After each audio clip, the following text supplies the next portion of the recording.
Hi అండి, ఈరోజు వీడియోలో మీషోలో ఆర్డర్ చేసిన సిల్వర్ లేస్ చూద్దామండి. ఇప్పుడు లేసు బాగా ట్రెండింగ్లో ఉన్నది కదా.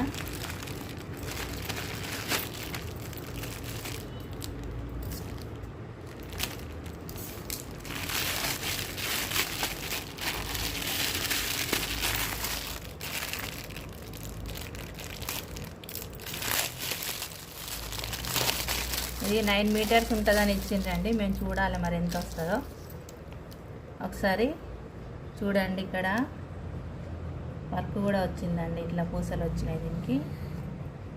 ఇది మనము ప్లెయిన్ చీరలకు కానీ లేకపోతే వేరే మన ఇంట్లో ఉన్న ఏ చీరలకైనా కానీ వేసుకోవచ్చు అండి. ఇప్పుడు ఈ లేస్ ట్రెండింగ్లో ఉంది కదా, బయట షాప్లో కొంటే చాలా ఎక్కువ రేట్స్ ఉన్నాయండి సారీస్. అందుకే మనం ఇంట్లో సొంతగా తయారు చేసుకుంటే చాలా బాగుంటుందండి.